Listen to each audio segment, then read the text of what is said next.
शांति। ओम शांति। ओम शांति।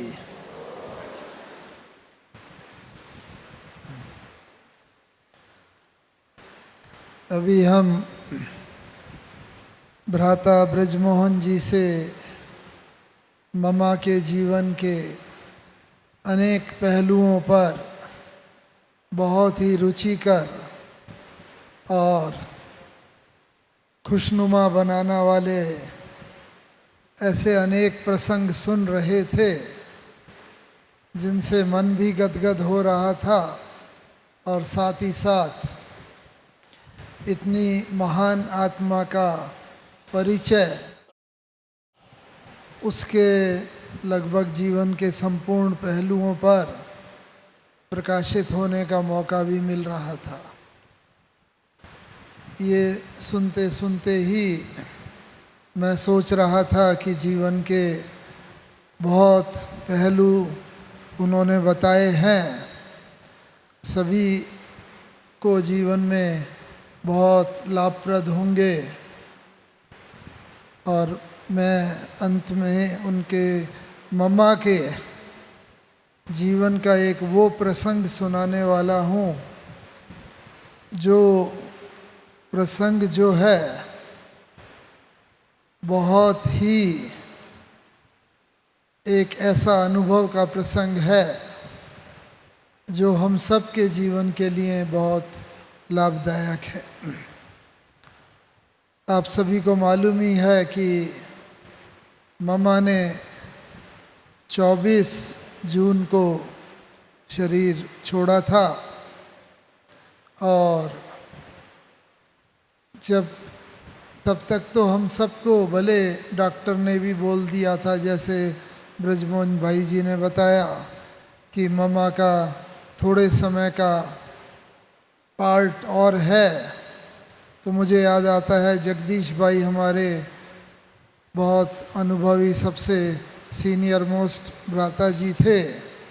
उन्होंने जब ये सुना तो बाबा को पूछा कि बाबा, मम्मा को इतना कष्ट हो रहा है, मम्मा को भाई इस बीमारी में कष्ट तो होता था लेकिन मम्मा के चेहरे पर कोई भी उसका रिफ्लेक्शन नहीं होता था। चेहरा बिल्कुल वैसा ही शांत, प्रसन्न मुद्रा और एक ऐसे वाइब्रेशन फैलाने वाला, जो भी मम्मा के पास जाता था बहुत शांति के, शक्ति के वाइब्रेशन लेकर के आता था। भले मम्मा की अवस्था अंदर से उनको दर्द बहुत होता था, पेन बहुत होता था, तो भ्राता जगदीश जी ने एक बार संदेशी के थ्रू पूछवाया शिव बाबा से, बाबा मम्मा को इतना कष्ट हो रहा है और इतनी महान आत्मा, तो बाबा ने ऊपर से संदेश दिया कि नहीं नहीं, बस थोड़े समय की बात है, मम्मा को तो कष्ट से मुक्ति मिल जाएगी।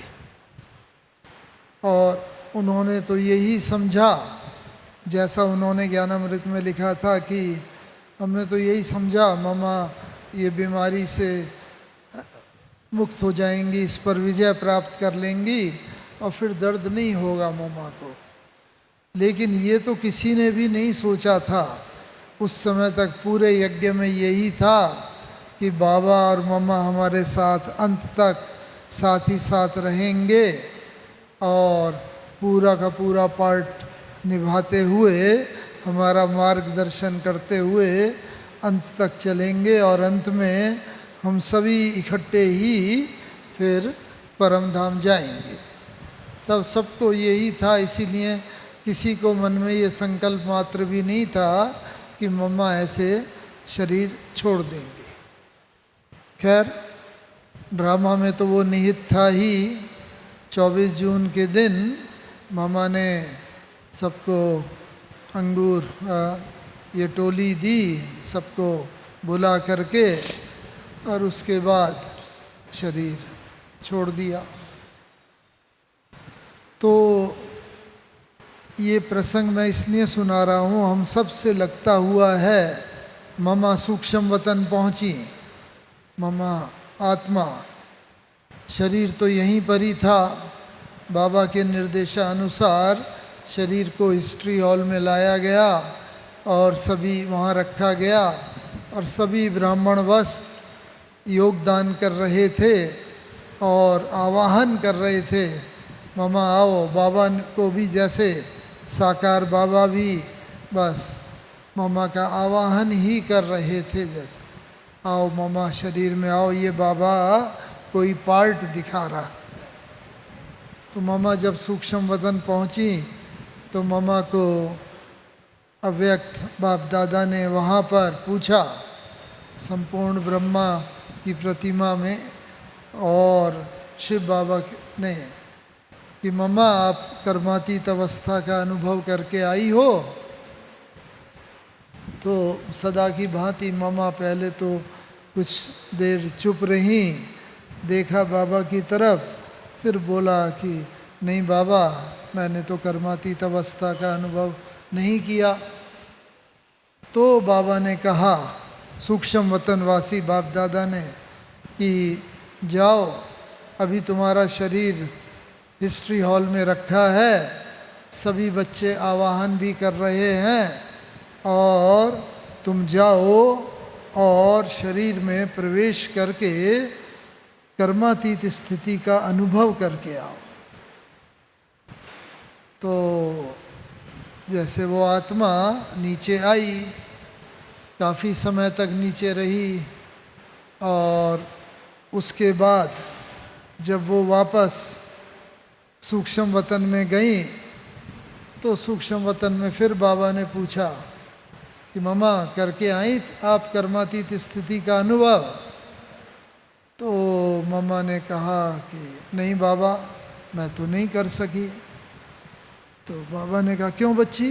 बाबा ने तो भेजा ही इसीलिए था तुम्हें कि जाओ अनुभव करो, और तुमने अनुभव क्यों नहीं किया? तो मम्मा ने कहा कि बाबा, मैं नीचे गई और मैंने काफ़ी प्रयत्न किया कि शरीर में प्रवेश करूं, लेकिन शरीर तो जैसे बिल्कुल ठंडा हो गया था, उसमें कुछ भी चुरपुर नहीं हुई, हलचल नहीं हुई। काफ़ी प्रयास के बाद भी जब मैं शरीर में प्रवेश नहीं कर सकी, तो मैं तो फिर यहाँ आपके पास आ गई, और यहाँ पर जो मैंने पाया, कर्मातीत अवस्था का अनुभव नहीं किया, वही मैंने आपको बताया। तो बाबा ने कहा कि बच्ची, अभी तो देखो, तुम तो आई थी ये लक्ष्य लेकर के कि बस सूक्ष्म वतन जाके परम धाम जाना है, लेकिन परम धाम तो अभी कोई जा नहीं सकता, वहाँ के गेट खुले नहीं हैं, इसलिए तुम भी परम धाम नहीं जा सकती। तो अभी तुम्हें बाबा वापस जो थोड़ा तुम्हारा बचा हुआ कर्मातीत अवस्था पाने तक का पार्ट रहा हुआ है, बाबा भेज रहा है, जाओ और वहाँ शरीर धारण करके कर्मातीत स्थिति का अनुभव करो, और फिर जब तुम आओगे तो उसके बाद फिर सूक्ष्म वतन होते, फिर परम धाम में बाबा भेजेगा। और बाबा ने उसका रहस्य भी बताया कि परम धाम से जब आत्मा आती है, जिस स्थिति में आती है, जब वहाँ से आत्मा आके शरीर धारण करती है, चाहे कोई भी युग हो, कुछ आत्माएं संपूर्ण आत्माएं सतयुग में, त्रेता, कोई कलयुग के अंत में भी आते होंगे, तो जिस समय आत्मा जिस स्थिति में शरीर छोड़ के आती है, जाकर भी परम धाम में तभी अपनी सीट पर बैठ सकती है जब उसने उसी अवस्था को धारण किया होगा। और उसी अवस्था को धारण अगर किया होगा, तब अभी तुमने वो अवस्था धारण नहीं की है, इसलिए बाबा तुम्हें पुनः पार्ट बजाने के लिए भेज रहा है और वहाँ जाके पार्ट पूरा करके उसी कर्मातीत स्थिति का अनुभव करके आओ और तब फिर परम धाम के जब गेट खुलेंगे तब तुम वहाँ जाओगे। तो ये हम सभी के लिए है कि हम सभी ने भी जिस स्थिति में अपना स्थान, अपनी सीट परम धाम की छोड़ी है और यहाँ पर जब आकर पार्ट बजाना शुरू किया है, तो उसी स्थिति को अंत तक प्राप्त करना है और प्राप्त जब कर लेंगे तब तक फिर गेट भी खुलेंगे और फिर हम सब परम धाम वापस जाएंगे और उसके बाद फिर सतयुग सृष्टि में आकर साथ साथ पार्ट बजाएंगे। तो मम्मा का अंतिम दिन का सूक्ष्म शरीर छोड़ने के बाद का ये अनुभव जो था, ये सबके पास बहुत बुलेटिन की फॉर्म में गया हुआ था, सबने इसको स्टडी भी किया। और दूसरी बात, मम्मा का भाई साहब ने तो कई बात बताई, मेरी ध्यान में भी एक दो बात आती है कि ऐसे ही सब रहते थे संगठन में। एक बार किसी ने दरवाज़ा बंद किया और मम्मा की उंगली दरवाजे के अंदर आ गई और समझ सकते हैं आप कितना दर्द होता है। तो बहुत पेन हुआ और मम्मा के मुँह से आह ऐसे निकल गए स्वाभाविक रूप में, क्योंकि जब उंगली ऐसे दरवाजे में आए तो दर्द तो बहुत होता है। खैर उन दिनों शाम को रोज़ कचहरी होती थी, तो कचहरी में सबका पोता मेल लिया जाता था। मम्मा का भी पोता मेल किसी ने बताया कि बाबा आज मम्मा का ऐसे उंगली आ गई और उसमें बहुत पेन हुआ और अभी भी है और मम्मा के मुंह से एकदम ऐसे निकली। तो बाबा ने मम्मा की तरफ देखा, तो मम्मा निकली तुम्हारे मुंह से? तो मम्मा ने कहा हाँ बाबा, सिर नीचे किया। तो बाबा ने कहा बच्ची, अंत समय में तो बहुत बहुत कठिनाइयाँ आनी हैं, बहुत हलचल होनी है। एक ये तो उंगली की बात है, पूरे के पूरे शरीर में ऐसी ऐसी परिस्थितियाँ पैदा होनी है। बस ये होना चाहिए, सब कुछ हो लेकिन हम विदेही हो जाए, दर्द हो लेकिन उसकी महसूसता ना हो।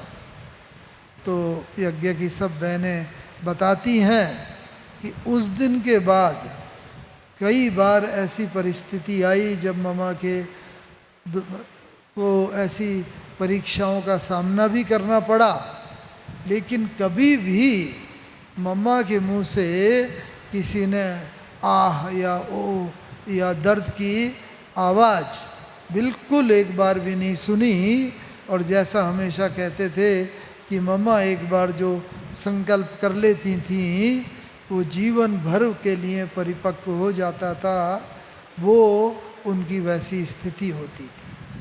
तो ये हम सब लोगों को भी अपने जीवन में एक धारण करने की चीज़ है कि हम सब लोग सुनते तो हैं लगभग प्रतिवर्ष ही, लेकिन ऐसी बातें जीवन में ये धारण करके हमें भी चलना है कि कोई भी परीक्षा विपरीत परिस्थिति आए, लेकिन अपनी स्वस्थिति हमारी इतनी मजबूत हो जाए कि वो परिस्थिति के वश होकर फिर कोई भी ऐसा कार्य न करे। इस प्रकार की घटनाएं तो बहुत अनेक हैं, लेकिन आप समय प्रति समय सुनी भी हैं। मैं तो यहीं पर समाप्त करना चाहूँगा।